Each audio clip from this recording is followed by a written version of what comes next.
Рус истилячысына низбетен чыгарылган биринчи укум. Киевнен Соломинка район махкемеси Шишимарин сояды улган рус арбийине ерлі сакин өлдірілмесі себебінден эбедиен апыс муддетini белгіледі.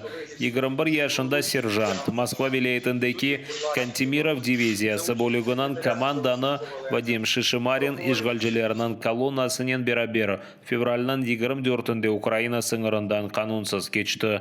Февральнан 28-нде есе Сума вилаетіндегі Чупахивка қасабасының 62 yaşında сакины Александр Шелиповны өлдірді. Өлдірілген еркек телефоннен қонашайды. Командан Шишимаринге еркекні атмаға емір берген. Чүнки түшінжелеріне көре, осан кедерсін рус арбелерінің позициялар аққанда малюматны Украин ордусына білдіре біле екен. Бірінші кере Шишимарин бұны япмаға рет етті. Ама командан емірні кене текрарлаған сон башына атып инсанны өлдірді. Біраздан территориаль мудафа арбелерінден бақымсыз домос фермасында сақланайды. Мартның бірінде есе Украин аскерлеріне теслим oldu. Мы должны были вернуться в расположение лагеря за подмогой. Так сказал старший лейтенант. Там был офицер. Вот. Мы выдвинулись, увидели по дороге гражданского, который разговаривает по телефону. Мне приказали выстрелить, я выстрелил в него одну очередь. Вот. Он упал. Шишимарин махкемеде соңки чыгышында жинайетны япқаны үшін пешман олғанны білдіріп, өлдірілген еркекнің тул қадыны Катерина Шелиповадан афу сұрады. Скажи, будь ласка, хто ти відчував, що подумав його чоловіка? Скажи, будь ласка, ти розкаюєшся у судейному злочині? Да. Я признаю вину, а я понимаю, что вы не сможете меня простить. Я прошу прощения. Катерина Шелипова ақайыны өлдірген түфек атышының дауышын ешітті. О вақыт еркек евге қайтайды. Қадын азбарға чықып, еллерінде автоматнен тұрған Шишимаринны де көрді. Тоді, як усе затихло вже, я обратно відкрила, виглянула трошки собі дужче, вийшла на тротуар, глянула в одну сторону, в другу сторону, глянула, лежить мій чоловік і біля нього біла машина. Я підбігла до нього, то він вже був убитий. Пострілом у голову. Адвокат mahkeme mazmununu aqlamasını rica etті. Onun fikrine göre Şişimarin komandanın emrini yerine getirgeni için ceza yumşatılmalı. Не згадується прапорщик Міхеєв, хоча це було встановлено, що він віддав первинний наказ стріляти в людину. А згадується тільки особа, яку застрелили і її пов'язали спільним умислом з Шишимаріним. Також мені дуже дивно, як ситуативно міг, і судді про це згадують, виникнути умисел у осіб. Тим більше, що особа 3 рази, як це вже було, свідки надавали показ, відмовлялися робити постріли. Mahkeme kararının Şişimarin cenk kanunları ve adetlerinin bozulması, cenk yürüsetilmesinde yasaklangan vasıtalarının kullanılması ve adi insanlarga nisbeten kaba hareketler yapılmasında kabahatlı olarak tanıldı. Mahkeme ona ebediyen apыс muddetini belgiledi. İstilacının advokatı mahkeme kararını şikayet edeceğini bildirdi.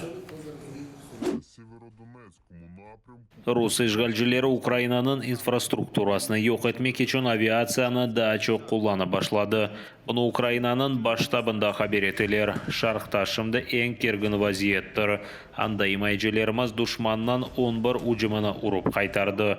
Ruslarının 6 tankı, 10 zırhlı ve 6 arbilerini taşıgan maşinası yakıldı. Hava müdafaa kuvvetleri Ruslarının Nevbeteki Arlan 10 pilotsuz uçucu aleti ve Su-25 ucumcu uçağını yok etti. Ruslar Lugansk vilayetinden memuri sınırına çıkmak için Ukrayna müdafasını urup geçmege intiluvlarını kaldırmay. Severodonetsk civarında uruşlar toxtamay. На Бахмутському напрямку за підтримки артилерії противник вів бойові дії в районі Олександропілля. За результатами вогневого ураження силами оборони зазнав втрат та відступив. Вів наступ в районах Липового та Трипілля. Успіху немає. На Авдіївському, Курахівському, Новопавлівському та Запорізькому напрямках відзначається зниження інтенсивності ведення бойових дій. Ворог намагається закріпитись на досягнутих рубежах, обстрілює позиції Сил оборони, завдавав авіаційних ударів по цивільній інфраструктурі в районах населених пунктів Авдіївка, Новоселівка, Друга, Новомихайлівка та Микільське. Ишгалжилер Украина Дженибенде өз позицияларына ПКТ-1 санлар яшыған мааллерні артиллерия системаларынан ұжым еті. Пивден оператив командалығының мәліметіне көре кечкен конрашистлер Миколаев шehirine кассета мермілерінен ұжым етті. Бұның нәтижесінде машиналар ve insanlarının evleri zarar көрді. Азбарларда bulunған bir çok köpek yaralанған. Bundan gayrı düşman Херсон vilayetine toxtamadan ateş açı. Bazı köylerinin vaziyeti ağırdır. Anda bütün evler zarar gördü. У Білозерці через обстріл касетними снарядами зруйновано 10 будинків. Загинуло 3 людини. Є поранені. Обставини уточнюються. В Береславському і Каховському районах ситуація також напружена. Окупанти силою утримують людей, не даючи можливості евакуватися, а на в'їзд в область не допускають гуманітарні вантажі, крім Кримського напрямку. Втім, звідти допомоги вкрай замало. Не вистачає ліків, засобів гігієни, інших товарів першої необхідності. Ишгалжилер Геническ районындaki Азовский койынден Руслан Абдурахмановны қырсызлап Қырымға кетірді. Херсон вилаятында тарамаларына Рус гвардиясының хадимлері кечірген. Олар фильтрация тедбірлерін өткермек үшін инсанларының евлеріні тентейді.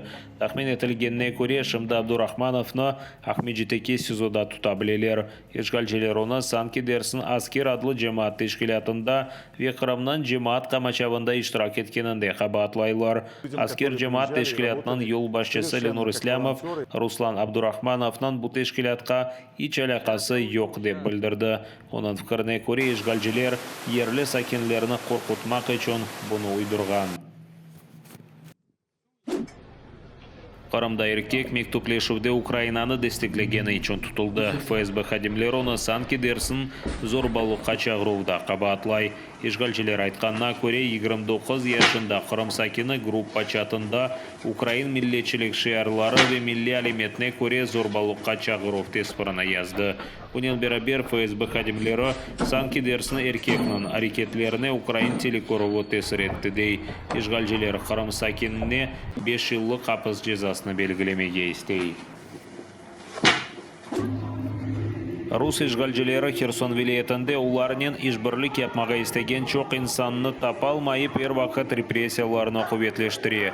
Жемаат фали Ольга Жукова кайдеткенне көре қарашистлерінің залым әрекетлері себебінден ерлі сакинлер наразылық білдірув тарзаны деңіштірді. Украинаны дестеклеген бір çok фаал Херсон вилаятынан ишгал етілген территориясына терк етті. Bunun için narazılıq яңы şekillerde gerçekleştirildi. İnsanlar plakatlarını yapıştıra, şehirinin binalarını mavi sarı түсlerге boyalay, şeritler ve Ukrayin bayraklarını asa. У зв'язку з тим, що дуже багато людей вже виїхали з Херсона, з Херсонської області, то вже в квітні було відчуття, що ти повністю на виду і сховатися вже можливості все менше і менше. І плюс до того вже теж сьогодні згадували, окупанти дійсно з кожним днем вони закручують гайки, і режим стає все більш жорстким і жорстоким, і відповідно тиск на людей збільшується. Однозначно спротив триватиме, і населення Херсонщини і Херсона не підтримує окупаційний режим. Дуже багато проукраїнських активістів тримають українське небо своєю присутністю в Херсоні. Ишгалчилер Ахмеджитов алиманны жебеге силя кечірілмесі үшін құллана. Бұны Украина президентінің Қырымдаки даими темсілжілігі ерлі сакинлерге атиф етіп хабер еті. Авалиман Женкнің актив фазасы башланғаны вақыт февральның 24-інде өз ішіні тоқтатты.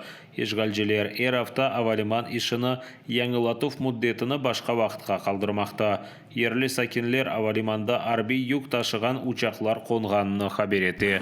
Душман авиациясы Қырымның әрбір тарафында фаалдыр. Ең çok Ақияр ve Сақ шehirleri tarafında.